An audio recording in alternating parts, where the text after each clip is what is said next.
What is up, guys? It is Zach and welcome back to my channel. Can you guys believe that it is almost 2 weeks away until Doctor Who The Lonely Assassins comes out on mobile and PC? It is absolutely crazy to think about. Now, the Nintendo Switch version is coming out later in the year, but for now we have the mobile and PC versions to be very excited for.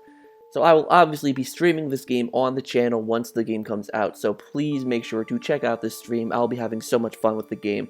This game is made by the same people who made Sarah's Missing and Simulacra, and I cannot wait to give this game a shot because I heard of how well received those two games are and how immersive they felt, and I'll be really excited to play it when it comes out. And also, for those of you holding out on the Switch version, there actually will be a physical version of the game coming to the Switch. Maze Theory have recently confirmed that a physical version for the Switch was planned, which might explain why the Switch version is coming out later than the mobile and PC versions.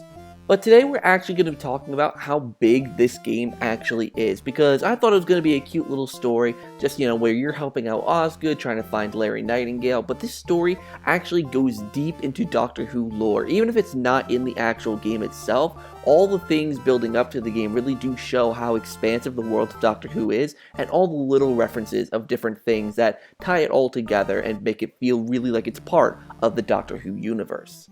One of the main things we have to get into here is there's actually a website that Maze Theory are updating every single week that is basically like a blog thing that's leading up to the release of the game, with basically news and updates about the happenings goings on at Western Drumlins before obviously we get to dive into it in the actual game itself.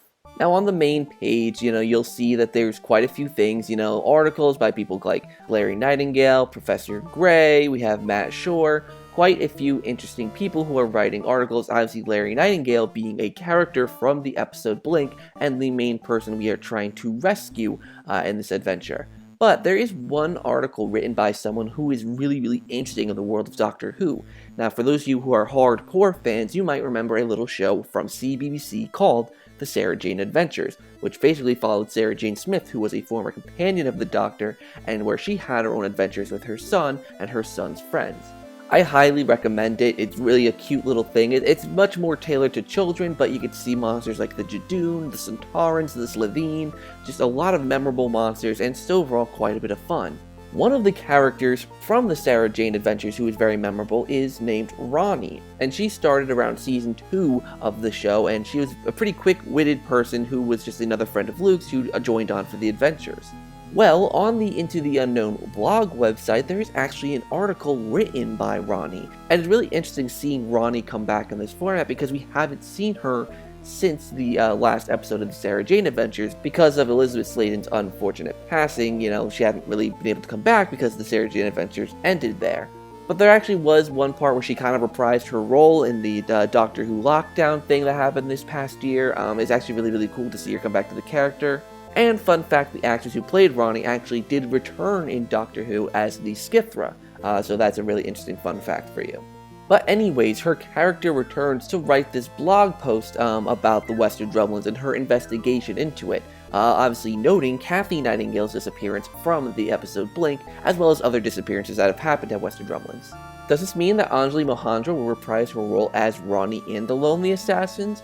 Honestly, I don't think so. I really don't think we're going to see Ronnie here, but I would actually kind of like to see her because it will really make the universe feel more like it's coming together. With, Larry Nightingale from Blink, we have Osgood, and then adding Ronnie to the mix. I think that could be a really cool just Easter egg for people who are fans of the Sarah Jane Adventures, because the Sarah Jane Adventures don't really get much recognition nowadays. So I really think it'd be cool if Ronnie made an appearance, but I do think that her cameo in the website for this article is pretty cool. Now, I'm not going to read the whole article for you guys. I'll leave a link to the website in the description down below if you are interested in reading more about what Ronnie has to say about the happenings at the Western Drumlins, but nonetheless, it is, like I said, cool to see her character return. Now, Into the Unknown actually has a sponsor. There's an organization or a business that sponsors the website. And here's a little sponsor message. Professor Gray would like to thank the site's sponsor, Magpie Electricals, makers of purveyors and quality electronic goods, for their continuing and valued support. Now, for those of you who are Doctor Who fans, you'll know that Magpie Electricals is actually a business from the Doctor Who universe. For those of you who have watched the Season 2 episode, The Idiot's Lantern, this is the episode where the enemy known as The Wire made its debut and only appearance. It's not known for being a very good Doctor Who episode, but given that they went through all the effort of making this little reference here in a very, very obscure part of the website, is actually pretty cool. So obviously there's a lot of little Easter eggs here referring to Doctor Who, and it's making me wonder in the actual game itself what other references we might have. Will we have access to some of Unit's data files and maybe get some hints towards the edge of reality? Or will we be able to see into Unit's archives and just see other really cool stuff, seeing different files on different monsters and characters and different things? If there will be even more Easter eggs like this in the game, I think that could be really, really cool. And honestly, it's just cool seeing how expansive the Doctor Who universe is, and you're really realizing it when you see all these little parts from Doctor Who's history coming into the game. I don't know, I think it looks really, really cool, and I cannot wait to see what this game produces. So I know today's video is a relatively short one, and I apologize, but there's not really too much more to say about Doctor Who The Lonely Assassins. Like I said, I will be playing it on the channel, so do make sure to subscribe if you are excited for this game. I personally am very excited for this game and interested to see what comes of it.